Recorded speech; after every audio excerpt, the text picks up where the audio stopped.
কিছু খাবি? বল মা, কি খাবি? যা বলবি তাই এনে দেবো। মা, ওইসব খাবার খেয়ে খেয়ে এখন আমার আর রুচি লাগে না। ওই দেখো না, সৎ দিদির ওড়নাটা কত সুন্দর, ওই লাল ওড়নাটা আমার চাই মা। এই এই পোড়ামুখী, ওড়নাটা খুলে দে, তোর সৎ বোন করবে। মা গো, ওটা তো বাবার দেওয়া শেষ জিনিস। উনি যাওয়ার সময় বাবা বাবা করিস না তো, তোর বাবা মরে গেছে। মরা মানুষের দেওয়া জিনিসের দাম কি? দিবি নাকি মার খাবি?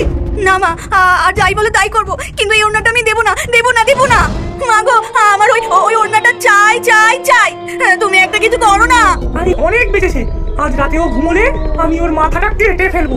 তুই শুধু এইটুকু করবি, তুই শুবি বিছানার পেছন দিকে আর ওকে শুতে দিবি সামনের দিকে, ব্যাস। হ্যাঁ বাবা গো, এরা আমাকে এখন মেরে ফেলবে। আমি এখন কি করব, কোথায় যাব? রিয়া সব কথা গাছের আড়াল থেকে শুনতে পেয়ে যায়। সেই সারাদিন চিন্তা ভাবনা করলো। যখন রাত হলো তখন রিয়া এই এই, আমি আজকে দেয়াল ঘেঁষে শোবো, তুই আজকে এই পাশে শো।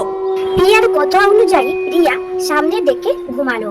পিয়া যখন ঘুমিয়ে পড়ে যায়, চালাক রিয়া দেওয়াল ঘিসে ঘুমাতে যায় আর পিয়াকে সামনের দিকে ঠেলে দেয়।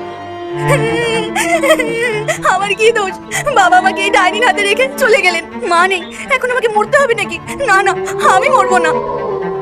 এইখানে ঘুমোচ্ছে আর এইখানে ওই আমার পাজি সৎ মেয়ে ঘুমোচ্ছে।